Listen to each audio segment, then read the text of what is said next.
चला आज या ब्लाउजचा फ्रंट पार्ट बघूया। इथे मी पेपर घेतलेला आहे। सगळ्यात आधी आपण खालच्या साईडला एक स्ट्रेट लाईन ड्रॉ करून घेणार आहोत। त्यानंतर त्या स्ट्रेट लाईनीपासून वरती आपल्याला उंची टाकायची आहे। फ्रंट पार्ट असल्यामुळे फ्रंट पार्टमध्ये आपण 1.5 इंच एक्स्ट्रा मार्जिन घेत असतो।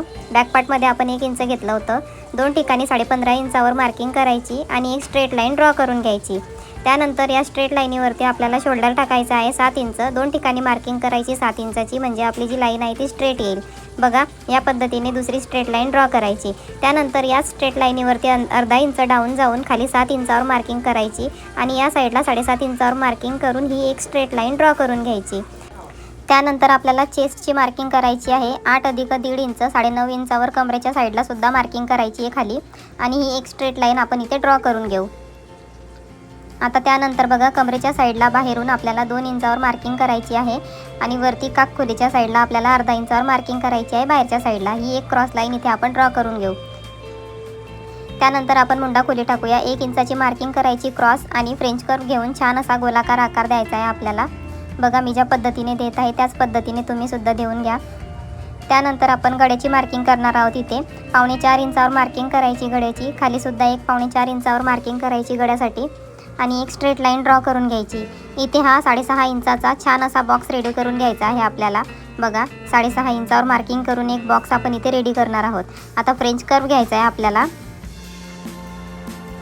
फ्रेंच कर्व घेऊन छान असा व्ही लिप नेक, खूप ट्रेंडिंग आहे हा गळा, तो इथे आपण ड्रॉ करून घेणार आहोत।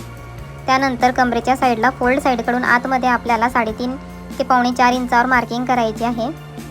2 मार्किंग करायचा 4.5 इंचावरती आणि एक स्ट्रेट मार्किंग जी आहे ती 5 इंचावर करायची आणि एक स्ट्रेट लाईन ड्रॉ करून घ्यायची। त्यानंतर बघा, इथे पुढे 2 इंचावर मार्किंग करायची आणि 1.25 इंचाची अशी छोटीशी स्ट्रेट लाईन ड्रॉ करून घ्यायची। फ्रेंच कर्व घ्यायचा। आता इथे आपल्याला प्रिन्सेस कट कटोरीचा आकार द्यायचा आहे काखखोलीपर्यंत।